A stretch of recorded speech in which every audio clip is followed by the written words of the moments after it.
How about those Suns? Whew. Look, they were my pick since January, as most of you know.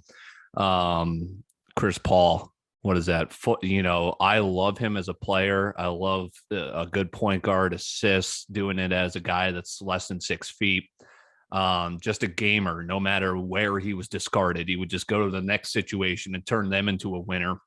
Becomes the first player to blow 4-5 2-0 series leads. Did in the finals last year. Does it in the Western Conference semis this year. They were my pick since January. I did end up taking the Celtics during that Nets series, and then the Heat ahead of that Sixers series. But I was still confident that the Suns were the team. I threw $100 on the Mavs money line last night. Suns were so public. Everyone on ESPN, all 21 of those experts, right, that picked the series in writing on ESPN.com, took the Suns over to Mavs in however many games. And they were so public last night. So that's why I took it. It was like, hey, if they get it done, great. I'm out $100. I still have their future on the West. The reason I was looking at it was, okay, so I've got 4 total futures. Suns in the West, Suns to win it, Celtics to, and I think I had the Grizzlies too. So I was basically like, all right, let's get it back. 100 on the Mavs money line, just in case the Suns totally implode. Boom.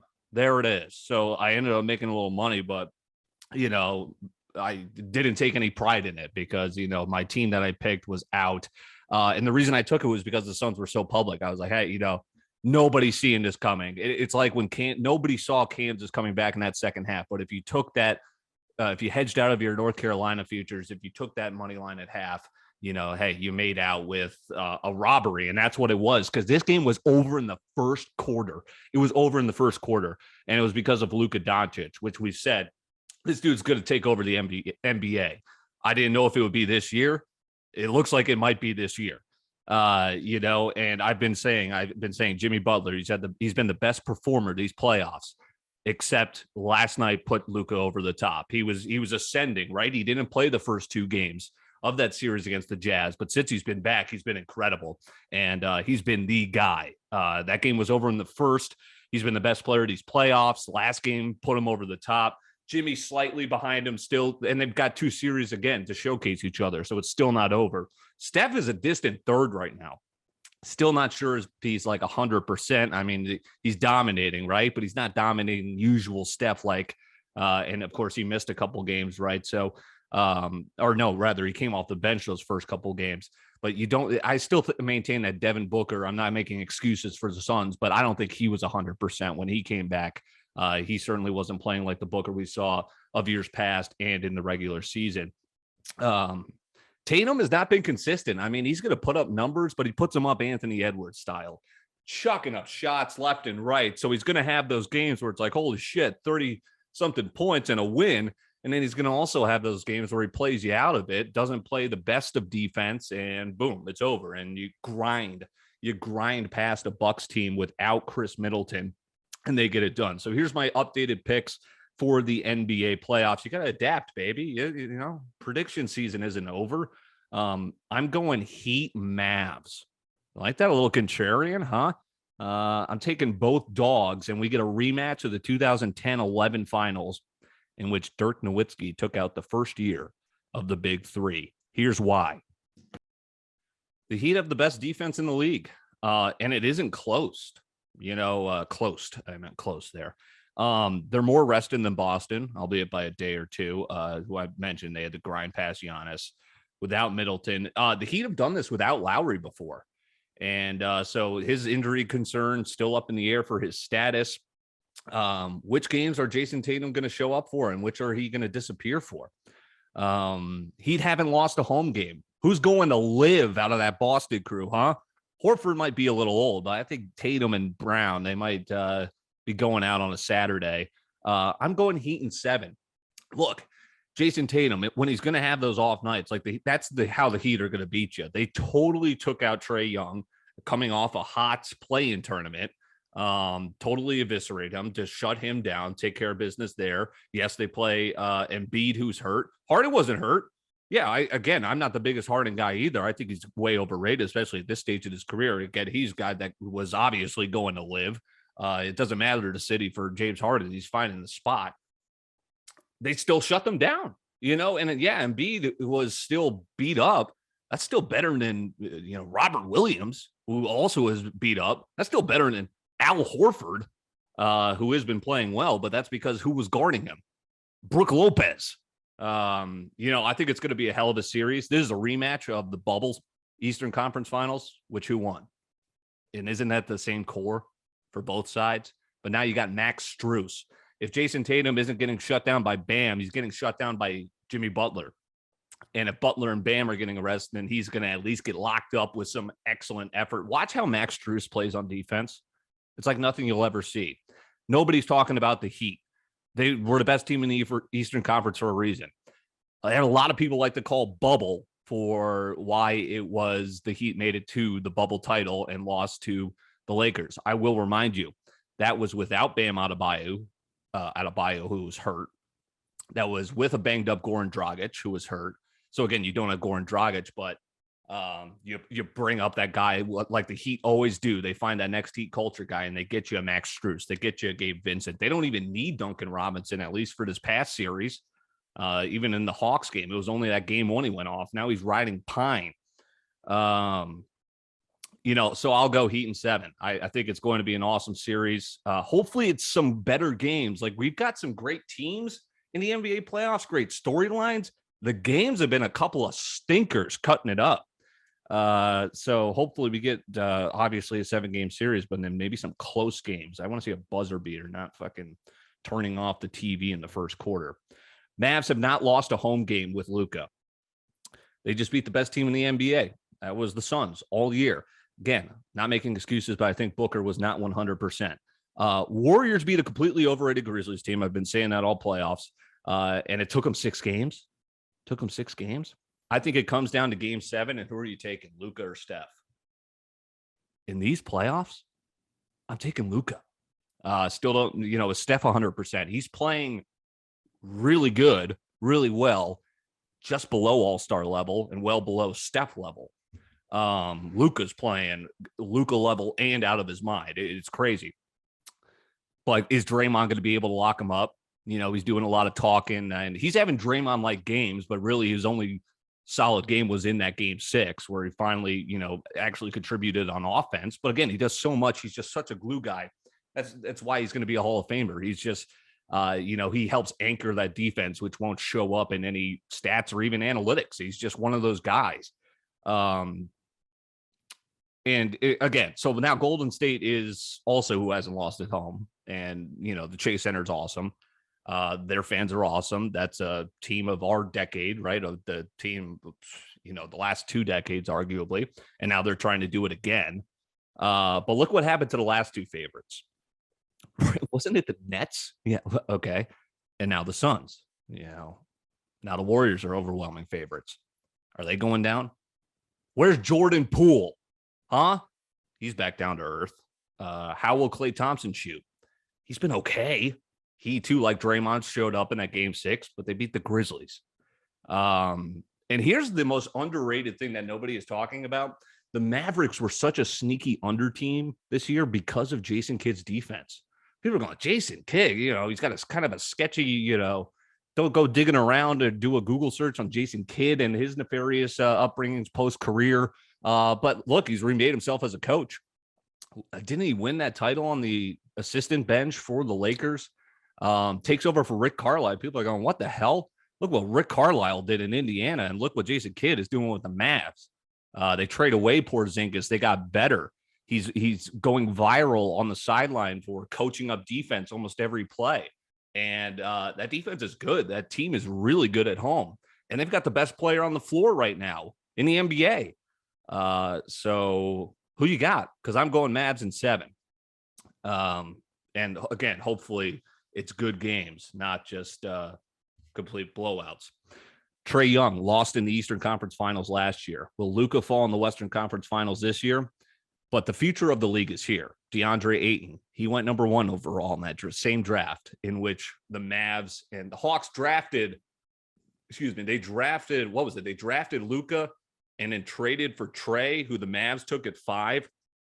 Who knows? I mean, they've both been to the same amount of Western or conference finals now, respectively. Trey Young had a great year. I mean, he just got shut down by the Heat. He was like that 4th or 5th MVP guy, just got off to a slow start. The Hawks weren't as good as they were last year, so it was never in the conversation, but he had a great year. They're still in good hands, certainly. But Luka, Trey, they're here. Is Ayton here? He might be on a different team. Hell, he got to a finals, but again, was that Booker CP3. But he likely might be wearing a new jersey sooner rather than later if you're reading into some of those postseason headlines, even what was just after the game. And we'll see if he goes somewhere. Is he going to be Rudy Gobert, or is he actually going to be a guy? That's not the style of NBA anymore. You have to shoot from the outside.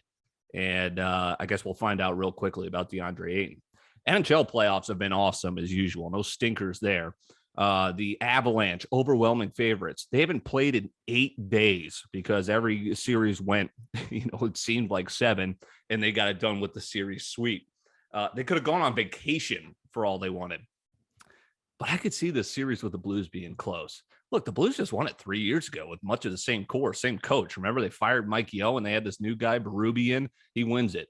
I think this is going to be a good series, great series. I'll go Avs in 7.